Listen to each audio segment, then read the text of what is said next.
जय श्री कृष्णा दोस्तों, स्वागत है हमारे YouTube चैनल भक्ति एक ज्ञानांश में। भाग्य का लेख, ब्रह्मदत्त और संत की कहानी। एक गांव में एक संत अपनी पत्नी के साथ रहा करते थे। संत महाराज भागवत कथा पूजा पाठ कराते थे। वह दोनों पति पत्नी वृद्ध हो चुके थे। उनकी कोई भी संतान नहीं थी। वृद्ध होने के कारण उन्हें कोई कथा पूजा पाठ में नहीं बुलाता था। अब सब गांव के लोग उनके शिष्य को बुलाते थे। एक दिन पति पत्नी आपस में बात कर रहे थे।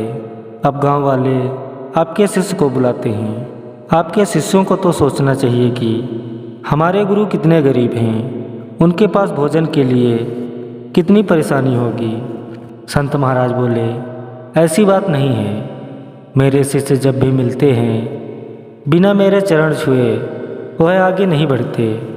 पर पता नहीं मैंने कौन सा पाप किया था जो मैं इतना गरीब हूँ। भगवान जो भी है वही पकाओ, बाकी प्रभु की इच्छा। मरना होगा तो दोनों साथ मरेंगे।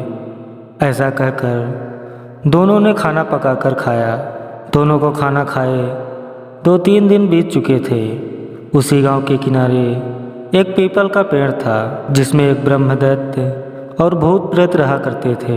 अचानक यह बात जब राजा को पता चली तो राजा अपने मंत्रियों के साथ और कुछ गांव वालों के साथ वहां पर पहुंचे। अचानक बिजली चमकने लगी।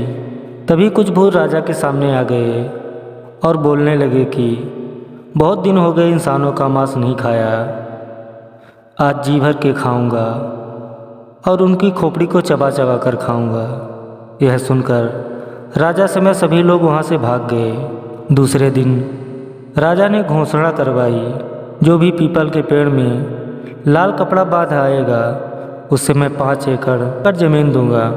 भूत के डर से वहाँ कोई जाने के लिए तैयार नहीं था। लेकिन जब यह बात संत को पता चली तो वह राजा के पास गया और बोला, राजन, मैं यह काम करूँगा। राजा बोले, ठीक है, रात को तुम्हें यह लाल कपड़ा बांधना है। मैं सुबह देखने आऊँगा। अगर तुमने लाल कपड़ा बांध दिया तो शर्त के अनुसार मैं अपनी 50 एकड़ ज़मीन तुम्हारे नाम कर दूँगा। संत महाराज रात को उस पीपल के पेड़ के पास पहुँचे। तभी अचानक भूतों ने ब्रह्मदत्त को बताया कि कोई लाल कपड़ा लिए आया है। ब्रह्मदत्त और बाकी भूत प्रेत संत के सामने आ गए। इन्हें देखकर संत महाराज डर गए, लेकिन तब भी चुपचाप खड़े रहे। तब ब्रह्मदत्त बोले, तुम्हें डर नहीं लगता? संत महाराज बोले, हे ब्रह्मदत्त, मैं और मेरी पत्नी 4 दिनों से भूखे हैं। मेरे पास कुछ खाने के लिए नहीं है। मरना तो है। यदि मैं लाल कपड़ा बांध दूँ तो राजा मुझे 50 एकड़ ज़मीन देगा। ब्रह्मदत्त को उस संत पर दया आ गई। ब्रह्मदत्त ने एक भूत से कहा, सुनो, यह कपड़ा ऐसी जगह बांधो जो राजा को दिखाई दे।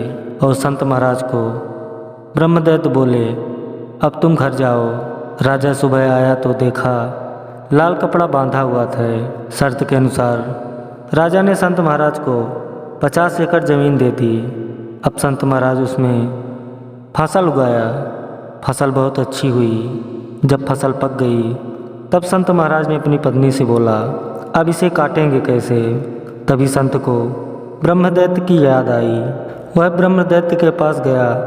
तब ब्रह्मदत्त ने बोला, 50 एकड़ ज़मीन पाने के बाद तुम यहाँ क्यों चले आए?